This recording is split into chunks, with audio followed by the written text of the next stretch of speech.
Welcome everyone, every last one of you, every pea-picking single one of you precious souls. And thank you for coming. It's so wonderful that we could be together and have this moment of remembrance to share as a family. So let's just take a moment then to turn within and touch in to the all divine, to let our hearts connect and let our souls remember.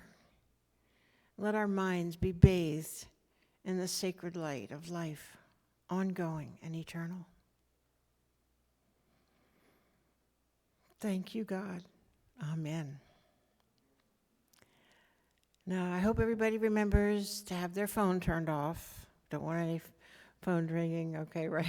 Okay. I have been asked to read this poem called The Traveler. It's sort of a standard in Unity, and it was written by a man we call our poet laureate. His name's James Dillard Freeman. He was the one to write a book about the beginning of the Unity movement called The Household of Faith. So here it is, The Traveler. He has put on invisibility. Dear Lord, I cannot see, but this I know, although the road ascends and passes from my sight, that there will be no night, that you will take him gently by the hand and lead him on along the road of life that never ends, and he will find it is not death but dawn. I do not doubt that you are there as here, and you will hold him dear. Our life did not begin with birth, it is not of the earth, and this that we call death is no more than the opening and closing of a door. And in your house, how many rooms must be beyond this one where we rest momently? Dear Lord, I thank you for the faith that frees, the love that knows it cannot lose its own, the love that looking through the shadows sees that you and he and we are ever one. Thank you. Now, Margie has a wonderful eulogy prepared for us, full of, even with slideshows and music and everything. So, Margie, come on up and give us your best.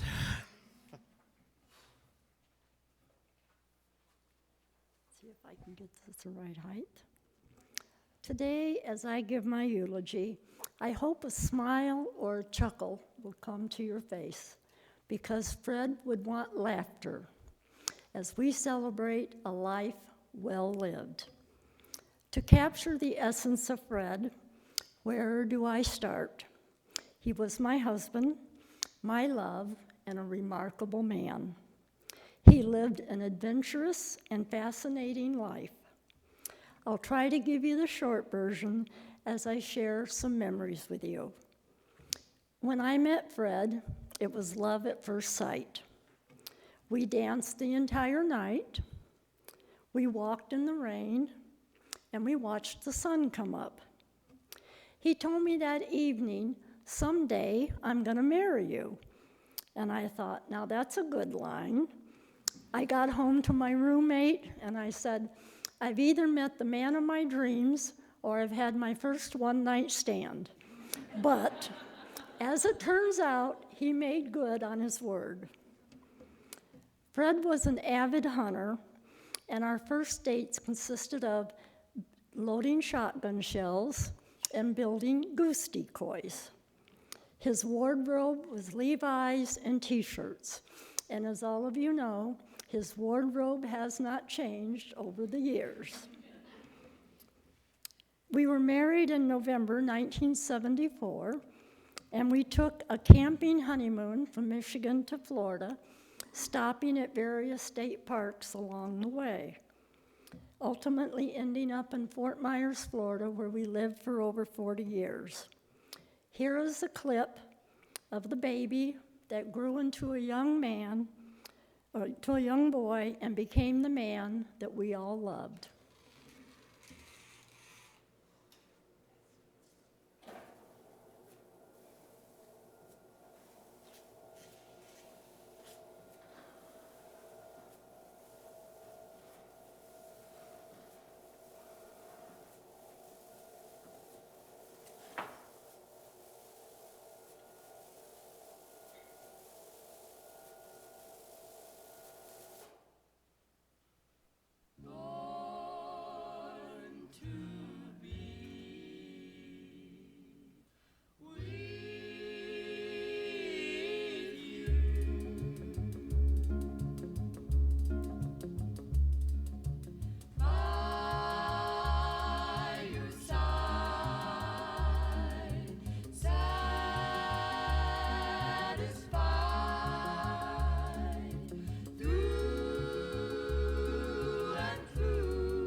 with you. All life through, yes, I was born to be with you.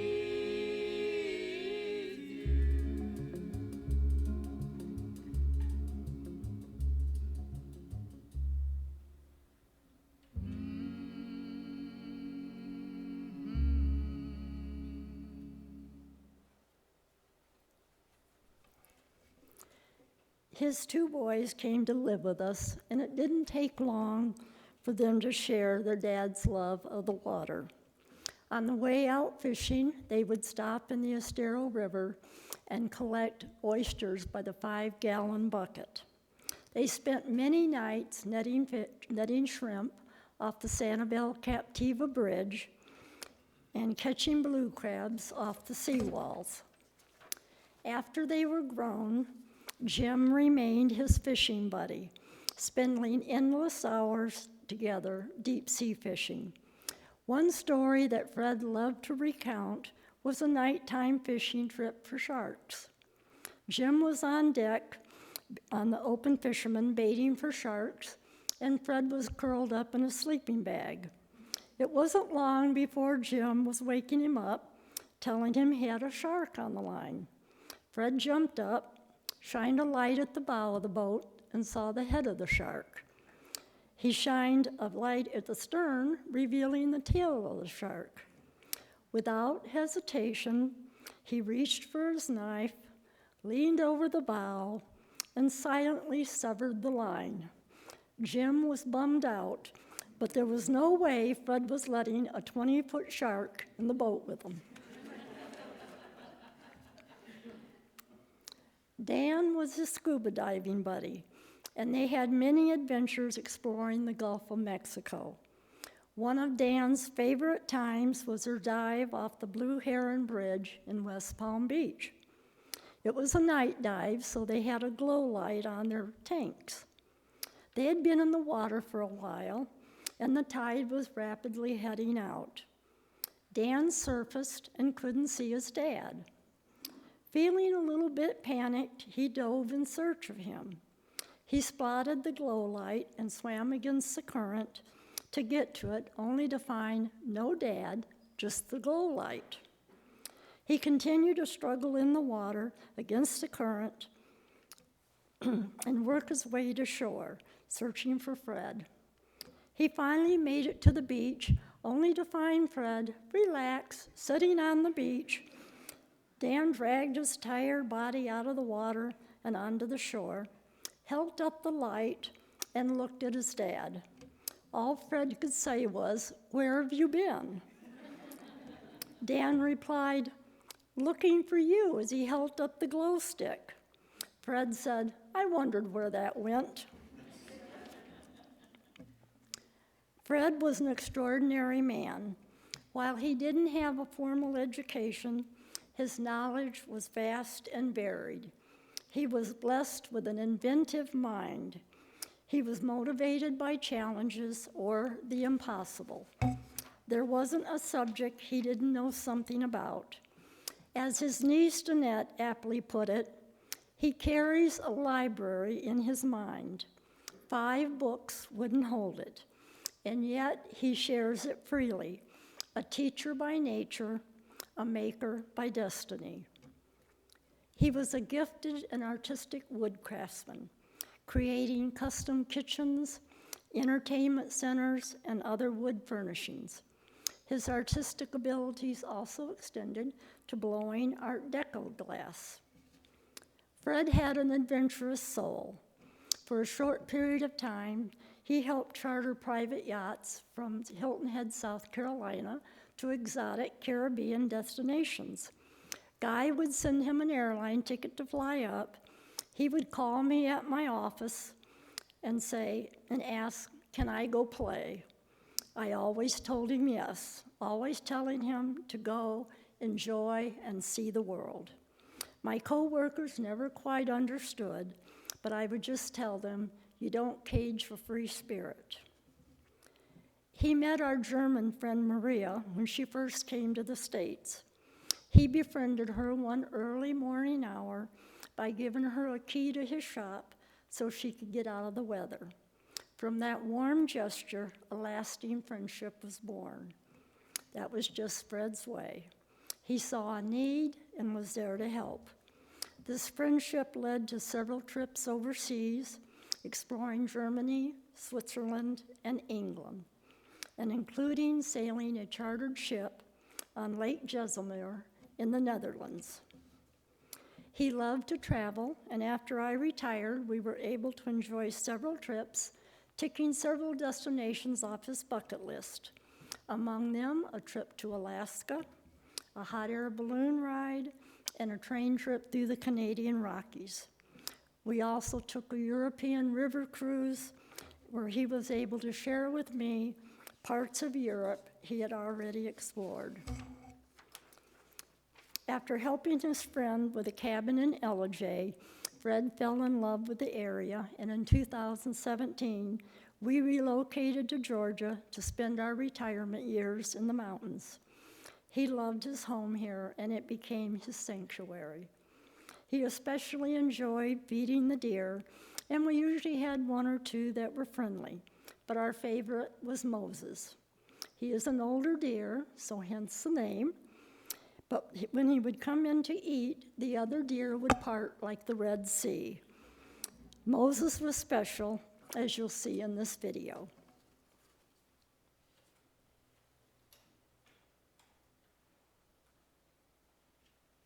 Okay, there we go. Let me get down here by you. Hey there, Moses. How's that pretty Moses doing? Yeah, him such a pretty boy. Yeah, him such a pretty boy. Is Dad getting you corn, huh? Is Dad getting you corn?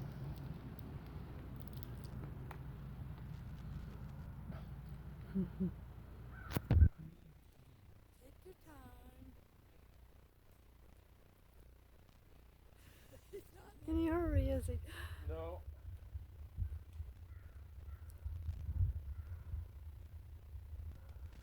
What you thinking about, Moses? You're not here. You're way No, he's off thinking somewhere. thinking about something else. You gonna come up and get some corn? Yeah, he got sent to something. Yeah. See that hole in his horn right there? Yeah.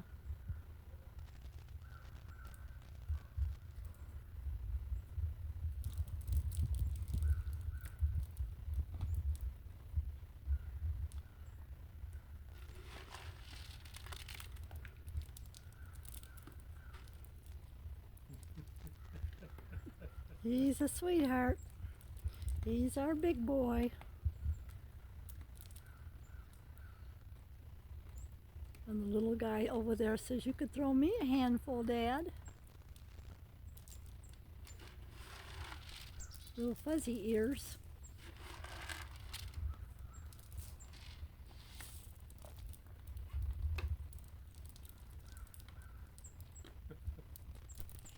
I'll tell you, he is something, isn't And he? Ooh, that sun coming out, you're gonna get a great picture.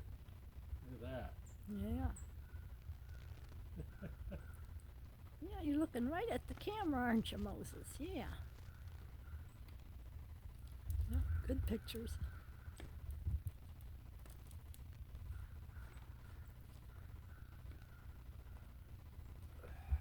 Okay, guess that's it for today. Movie's over.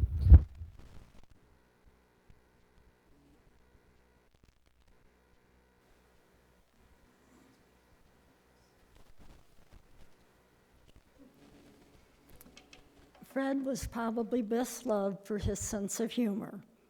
He had a way of joking with little flirty innuendos, but never offensive. He brought so much fun and laughter into our lives. Through all his tests, radiation, and chemo treatments, he never lost his ability to help others laugh or to make an off-the-wall joke. An example, when we would check in for a doctor's appointment, and they would ask their usual, any cough, fever. Fred would reply, just a little cancer. He was in a case study for an experimental aorta aneurysm stent. So every year he would go for an x-ray and an ultrasound. Since it was low on his abdomen, the technicians would ask him to unzip his Levi's. This past year when he went, the technician in x-ray had a trainee with her. So she went through the process of unzip your pants. Then he went to have the ultrasound, and the technician there asked him to unzip your pants. When he got ready to leave, they were out in the foyer, and one of the staff told him to have a good day. He said, anytime 3 women ask me to unzip my pants, it's going to be a good day. When he got to the point where there wasn't much more that could be done for him, he told me that he wanted to find me a husband before he left. He said, I think I'll start at Chippendales. I told him, no thank you, I'm not training a new one. One of the last jokes he made was when we were at his neurologist for the last time, and she was trying to get him to agree to a treatment that she thought might save him. He didn't want any part of it. So she asked him if he had faith and if he believed in God. She said, you know, when you get ready to pass, you're going to see a light. You go toward that light, and you're going to see your friends and your family, and you're going to have a wonderful party. Fred's reply to her was, I can have a party without dying.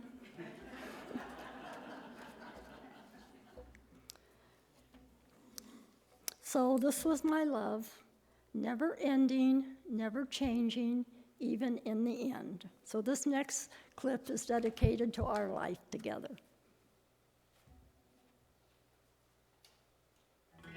No other arms, no other lips, no other love but you. We've had our stormy weather, we've had our sunshine too. We've shared them both together, and I'm still here with you. Sometimes I made you happy, sometimes I made you blue, but love kept us together, and I'm still here with you. No other arms, no other lips, no other love beside me. No other star of love above to guide me. Someday you'll go to heaven, as all good angels do. I'll find my way to heaven, so I'll be there with you.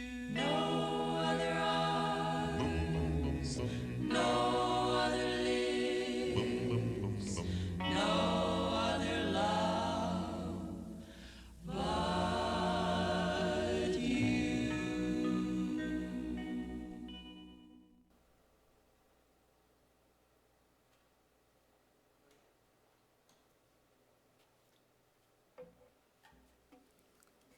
Through the years, he had many hobbies, but his favorite and most rewarding was building fireworks. He got the pyrotechnics bug after attending a 4th of July party at his nephew's lake house in Muskegon. He started out with just a little one-shot tube and progressed to some pretty impressive shows.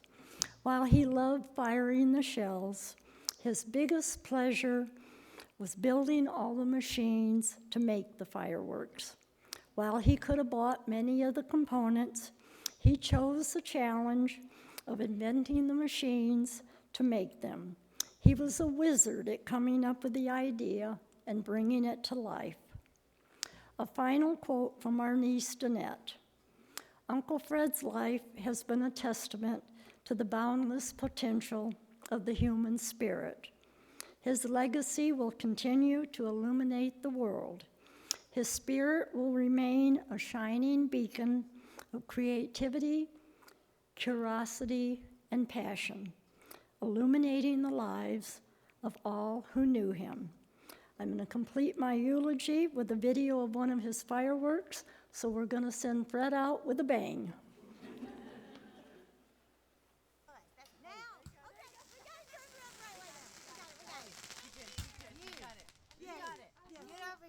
Wait, no, I got a video. No, I need you to get up and over here with your man right now. I'm on video and then I will. I'm on video and then I will.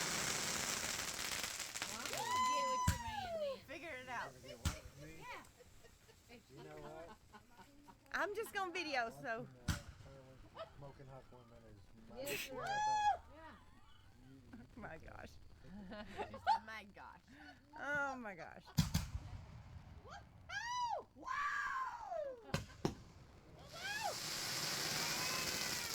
I love that kind. That's great. Good job, Grandpa.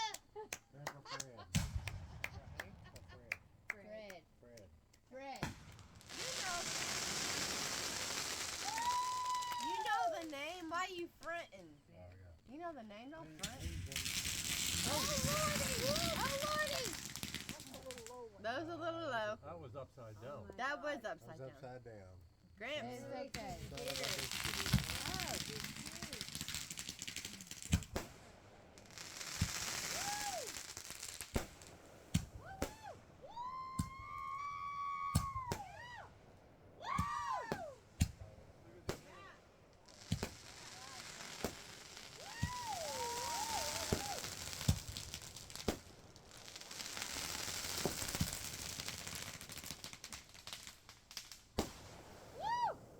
Holy shit! Did you see that? Yes!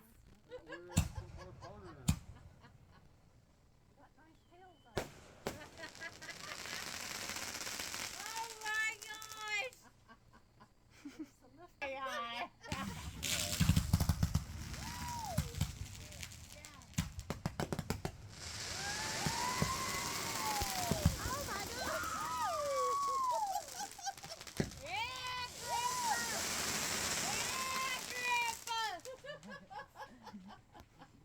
You what?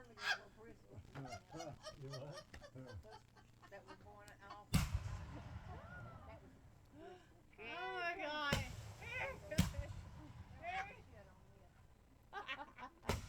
They don't have shit on this. There it goes.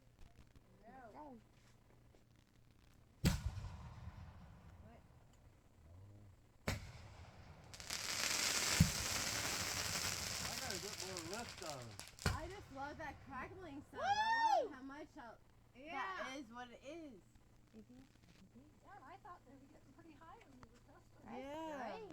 They're awfully high to me. The best ones, I think, was the 3 racks that we had together, of the smaller ones. I think that was the red and yellow. I don't know.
He says. He says. Move the antenna out. Oh. Yeah, that was a good one.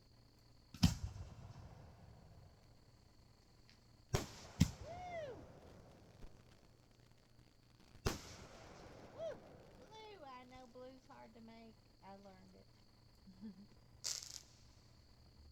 Ooh, that crackle.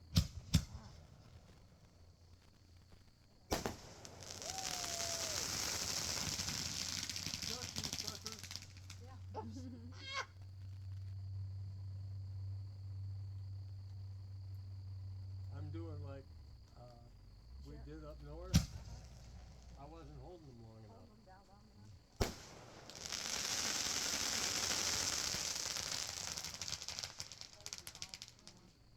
This is crazy because I love the freaking sound that they make.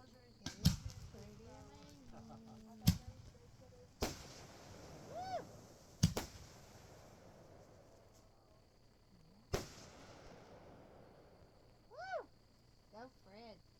Ooh, there's one. That one's still, that's the tail that's going down over there. Yeah, it is. It'll go out in a heartbeat. In a heartbeat. And then, Okay. good job. Love that that it? smell. I love that smell and the freaking Corn. Here comes more.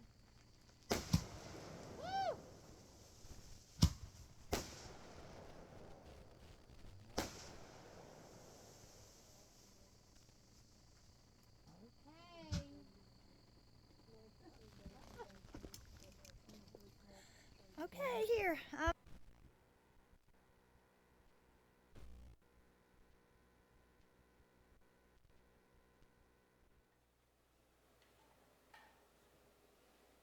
dare say that might be the only memorial service I'll ever see that has pyrotechnics.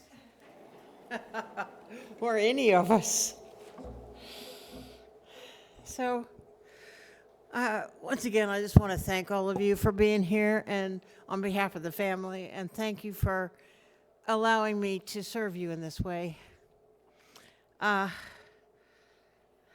we grow spiritually, we become more sensitive to the life all around us, both in form and in formless. Can you feel that? Yeah. I like to say that we have the solution to the world's problems in 3 little steps. That as you become more spiritually, awakened, you become more sensitive. That's the first step. As you become more sensitive, you become unable to do harm. You can't hurt things. You can't be destructive. And so you find that you can't be poisoning the soil and polluting the air and dropping bombs. And so that's part 2. And part 3 is, so you have to cut that stuff out. And that's our future. Simple, huh? Just become more spiritually awakened. Yeah, that's the most important thing for the whole world. But at this time in particular, we are confronted with a changed view of our experience when we lose someone. We have a very different moment from which to view our lives and our relationships. I hope that you can transition your relationship with this man, Frederick Lange, to a new relationship beyond time and space. In the early days of New Thought, which unity is a part of New Thought, and the New Thought is that the kingdom of heaven that Jesus taught about is a state of consciousness or the realm of mind. So in the early days of this whole movement, which you can find on Wikipedia, by the way, we taught that at death, the soul's ongoing journey continues, and that our enlightened choice is to let them go and not hold them back. But I have found over the years that that's kind of being cold to the person who's made their transition. It's like giving them the cold shoulder and shoving them along. They want to tarry. They want to bathe in the love that they shared and the connection and the experiences that they had in this life embodiment. So we don't teach that anymore. We don't say, we release you to your ongoing journey. We say, beyond time and space, we feel the value and the very precious blessing of having had you in our lives and still having you in our sphere. Consider that it may be so that the soul comes from across the universe to you, to this experience, to these conditions, in order to bring a gift, in order to receive a gift, in order to teach something, in order to learn something. And we can look at every single one of the relationships in our lives in that way. In this retreat that I conduct, I have people pretend that they're standing at their graveside over an empty, dug-out grave hole, and think, what was it that I brought to share and give to my loved ones? What was it that I came across the universe to receive from them? So if you look at each person in your life, each individual as an entity that has come from across the universe with a certain purpose and intention, and you don't want to miss it. You don't want to waste the opportunity to connect at the deepest, broadest, most pervasive level. And this goes for each and every relationship in our lives. And so as we reflect on the presence of those we hold dear, and especially on the experience of having known this delightful and masterful man of many interests, maybe we can find new ways of appreciating him, appreciating ourselves in what we provided, what we shared, and how we loved each other, and still love each other. So now I want to read you just a little Bible verse before we hear this last song called Wonderful, Wonderful, and that will conclude our service, and the ushers will remind you to stay for the luncheon. But I just want to say before I read this, such a familiar passage from 1 Corinthians chapter 13 that we're used to hearing it a certain way, love never faileth. But a more correct translation is love never ends. Because when they said faileth, they were interpreting it to mean that love never fails to end. Love never fails to cease. So just to say love never ends, I think, is a more correct translation of the intention of the writer, who was Paul. So from 1 Corinthians chapter 13, verses 4 through 8. Love is patient and kind. Love does not envy or boast. It is not arrogant or rude. It does not insist on its own way. It is not irritable or resentful. It does not rejoice at wrongdoing, but it rejoices with the truth. Love bears all things, believes all things, hopes all things, endures all things. Love never ends. So now let's hear our last song.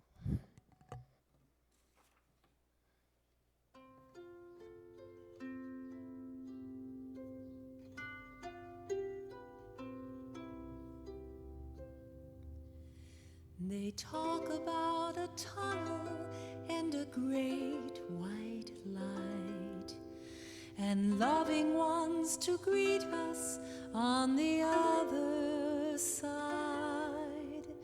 And they talk about the feeling of everlasting love.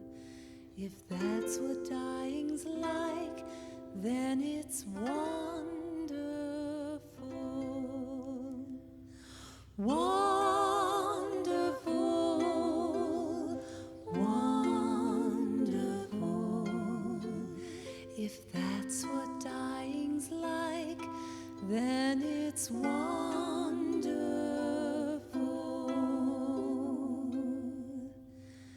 And we are left behind to struggle with our grief and wonder why our loved one had to go. Yet maybe we can find just a little peace of mind in knowing where they are and that it's wonderful. Wonderful, wonderful. We know where they are, and it's wonderful. We are not our bodies, there is more waiting for us through the open door. And we will be united once again, where there is heaven and there's bliss, and there's so much more than this. We will be together, and it's wonderful.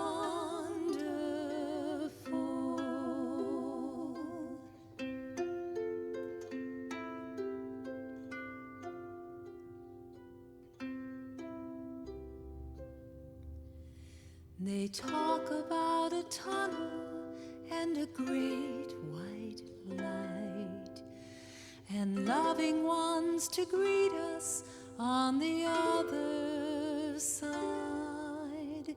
And they talk about the feeling of everlasting love. If that's what dying's like, then it's wonderful.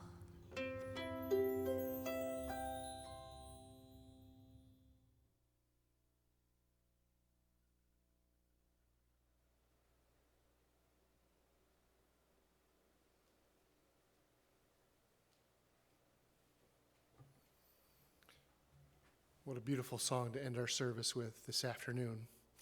This does conclude our service for Fred here at the funeral home.